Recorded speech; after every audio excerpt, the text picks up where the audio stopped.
नमो नमः। नमः सर्वेभ्यः संस्कृतानुरागिभ्यः। मित्राणि भवतां सर्वेषां हार्दं हार्दं स्वागतम्।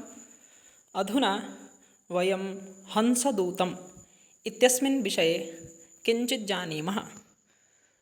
काव्यमिदम् अस्माकं पाठ्यक्रमे निर्दिष्टम् अस्ति, SSB संस्कृतपाठ्यक्रमे। अतः अयं प्रयासः भवतां कृते अवश्यं लाभाय कल्पेत इति मे विश्वासः।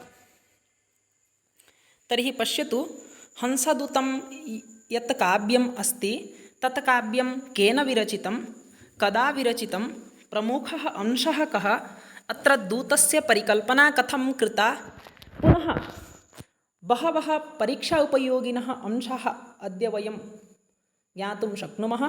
अतः भवन्तः अन्तिमं पर्यन्तं किञ्चित् अवलोकयन्तु। केवलं भवन्तः नाम अंशान् न स्वीकुर्वन्तु, व्याख्यानमपि शृण्वन्तु, येन भवतां परीक्षायाः कृते अवश्यम् उपयोगः भविष्यति अथवा सहायकं भविष्यति। तर्हि चलतु आरभामहे। यदि भवन्तः चिन्तयन्ति अयं प्रयासः अन्येषां कृते अवश्यं सफलतायै कल्प्यते, तर्हि भवन्तः एतत् अन्येषां कृते प्रेषयन्तु, अन्यान् प्रेरयन्तु च। तर्हि चलतु आरभामहे। तर्हि पश्यतु, अत्र हंसदूतकाव्यं यत् अस्ति, एतस्य काव्यस्य कविः कः, पुनः तस्य परिचयः अस्माभिः प्राप्तव्यः अस्ति। एतत् भवन्तः किञ्चित् स्वस्य समीपे स्थापयन्तु। तर्हि अस्य कविपरिचयः एवम् अस्ति। कविः अत्र अस्ति श्रीरूपगोस्वामी वर्तते। तस्य पूर्वनाम आसीत् सन्तोषभट्टः। रूपगोस्वामिनः पूर्वनाम आसीत् सन्तोषभट्टः।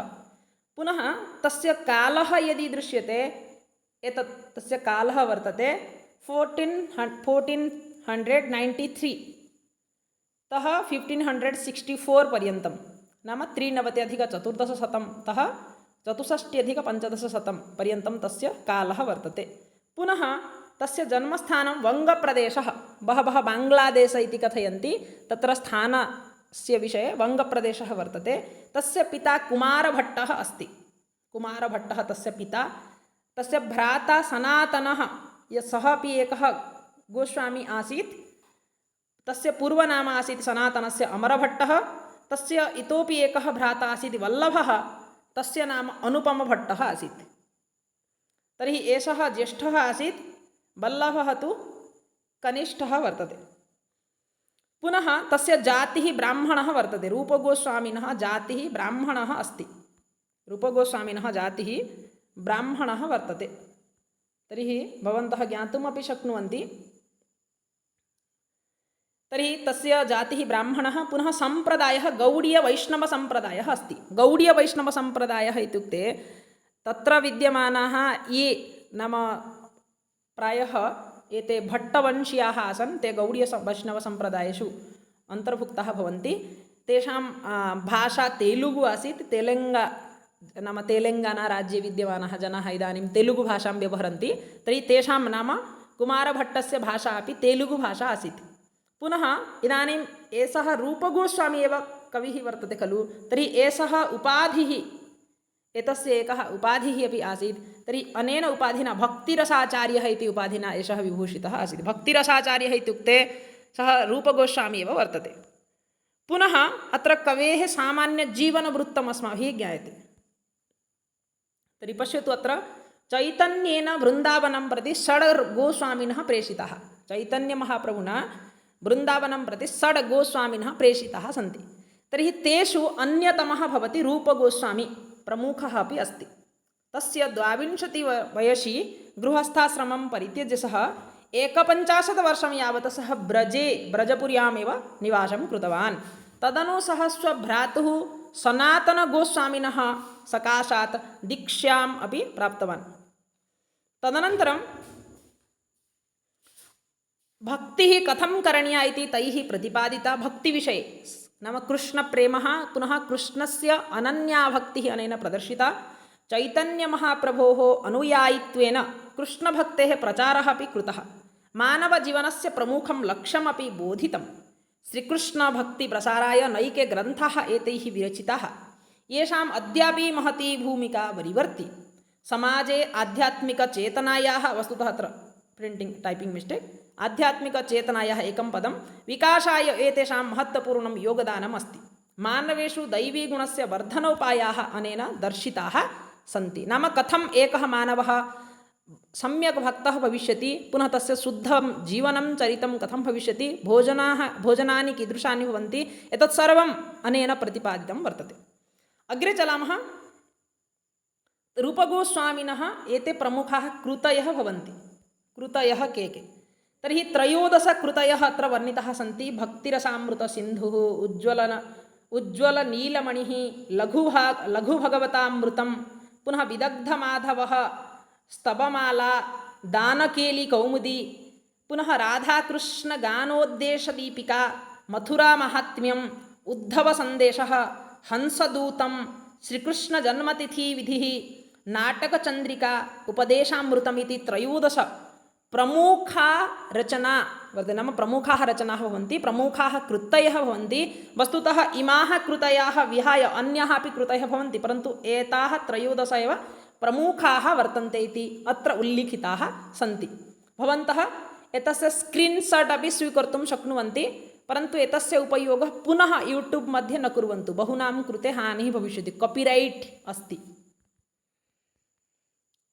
पुनः हंसदूतस्य मुख्यः विषयः कः एतदस्माभिः ज्ञातव्यं। यतोहि वयं तु न पठामः, परन्तु एकवारं यदि एतस्य विषयं ज्ञास्यामः तर्हि अस्माकं कृते लाभः भविष्यति, सर्वैः ज्ञातव्यमपि। पश्यतु, यदा श्रीकृष्णः अक्रूरेण सह नन्दभुवनात् मथुराम् अगच्छत्, अत्र पश्यतु एकं चित्रमस्ति। अत्र कृष्णः गच्छति नन्दभुवनात्, नाम नन्दराजा आसीत्, तस्य गृहात् सः कुत्र गच्छति? मथुरां प्रति गच्छति। तदा श्रीकृष्णप्रेमविरहिणी राधा कामाग्निना सन्तप्ता सती यमुनातटे अचेतना जाता। तदा राधायाः सखी ललिता आसीत्। प्रश्नः गच्छति, राधायाः सखी का? ललिता वर्तते। तत्रस्थम् एकं हंसम् अपश्यत्। तदनु श्रीकृष्णस्य निकटे श्वेतहंसं दूतत्वेन मथुरां गमयति नाम प्रेरयति गन्तुं। ललितायाः सन्देशम् आदाय सः हंसः बृन्दावनात् मथुरां प्रति गच्छति। तर्हि राधायाः सखी भवति ललिता, राधायाः विरहवेदनां दृष्ट्वा, श्रीकृष्णं प्रति प्रेमभावनां दृष्ट्वा कथम् एषा दुःखिता अस्ति, तदा एतत् सर्वम् अवलोक्य तस्याः सखी ललिता एव सन्देशं प्रेषयति कृष्णं प्रति। तदानीं दूतः भवति श्वेतहंसः।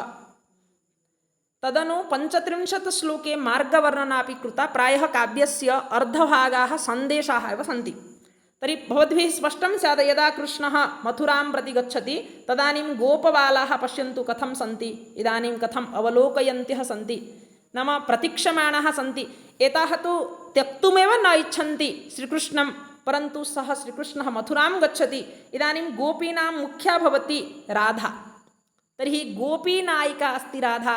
राधा इदानीं कृष्णस्य प्रेमविरहिणी वर्तते, कृष्णस्य प्रेम इच्छति, परन्तु इदानीं न प्राप्यते। तर्हि इदानीम् एषा कामाग्निना सन्तप्ता, कृष्णेन सह मेलितुम् इच्छति, परन्तु तत् न सम्भवति। अतः कृष्णः अपि जानीयात् राधायाः एतादृशी स्थितिः वर्तते, अतः तस्याः सखी ललिता सन्देशं प्रेषयति हंसेन सह। हंसः तत्र दूतत्वेन बृन्दावनात् मथुरां प्रति गच्छति।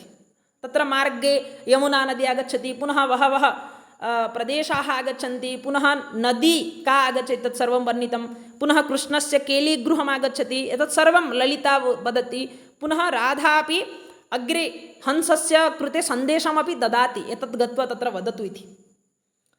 पुनः अत्र पश्यतु, राधायाः सखी अस्ति एषा ललिता, एषा तु राधा अस्ति।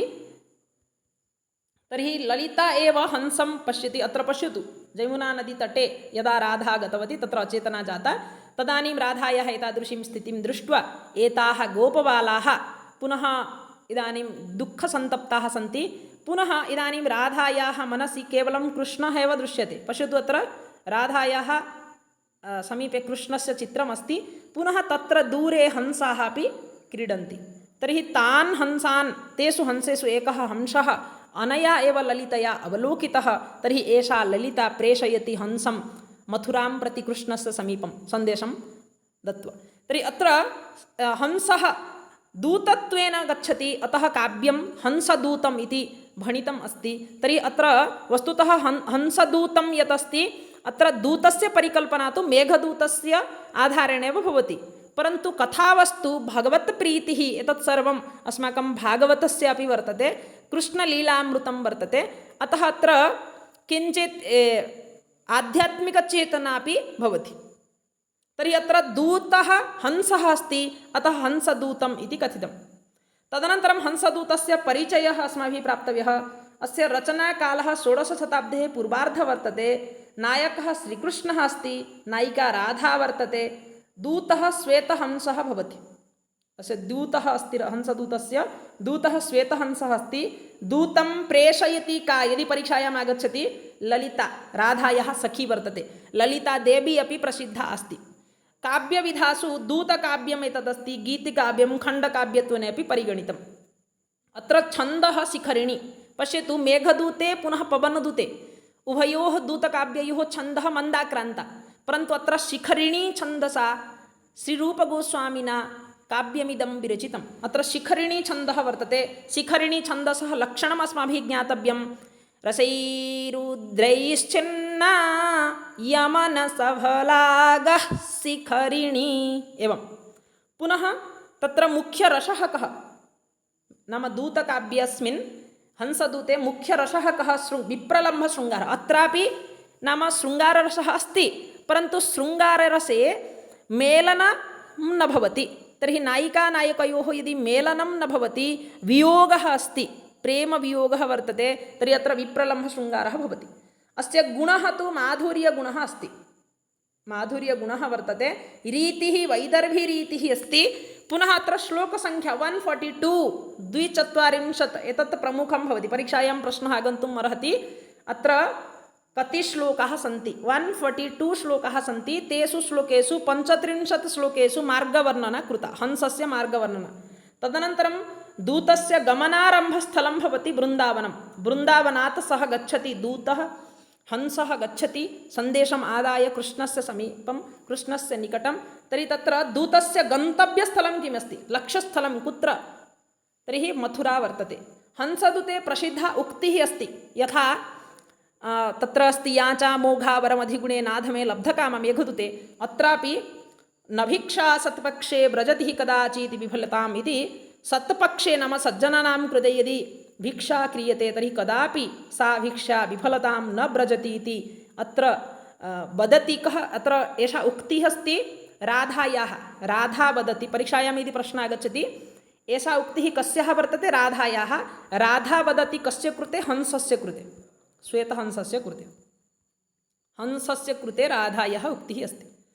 तर्हि एतत् प्रमुखः अंशः भवति। नाम भवतां दृष्टिः अत्र भवेत्, नाम श्लोकविषये, रीतिविषये, गुणविषये, पुनः मुख्यरसः, छन्दविषये एतत् सर्वम् अस्माभिः ज्ञातव्यं। कः दूतं प्रेषयति, कुतः आरभ्य कियत्पर्यन्तं गच्छति, एतत्। पुनः यमुना नदी तटे एव एतत् सर्वं भवति। दूतं प्रेषयति तु ललिता एव। वस्तुतः अत्र सन्देशः तु ललिता एव सन्देशं प्रेषयति, परन्तु दूतम् अभिदधाति राधा एव। तदनन्तरम् अत्र इमे अंशाः प्रमुखाः आसन् अहं चिन्तयामि। तर्हि भवतां दृष्टिः अत्र भवतु। वयं पुनर्मिलामः। जयतु भारतं, जयतु संस्कृतं। मित्राणि, एकं निवेदनमस्ति, एतावत्पर्यन्तं ये नाम एतत् सब्स्क्रैब् न कृतवन्तः ते कुर्वन्तु। भवताम् इतोपि लाभः भविष्यति। अग्रे प्रत्येकमपि अंशमाधारीकृत्य नैके अंशाः आगमिष्यन्ते। पुनः भवतां कृते एकं निवेदनं, यदि भवन्तः चिन्तयन्ति मम परिश्रमः अन्येषां परीक्षार्थिनां कृते, अन्येषां छात्राणां कृते उपकाराय कल्पते, तर्हि भवन्तः किञ्चित् अन्यत्र प्रेषयन्तु। अन्येभ्यः छात्रेभ्यः मित्रेभ्यश्च प्रेषयन्तु, अन्यान् च प्रेरयन्तु, येन सर्वेपि सफलाः भविष्यन्ति। केवलं स्वस्य कृते न, परोपकारार्थम् इदं शरीरम् इति उक्तिं मनसि निधाय कार्यमिदं क्रियते। अथ भवतां सहयोगं कामये, भवतां प्रतिपुष्टिः काम्या अस्ति। वयं पुनर्मिलामः। जयतु भारतं, जयतु संस्कृतम्।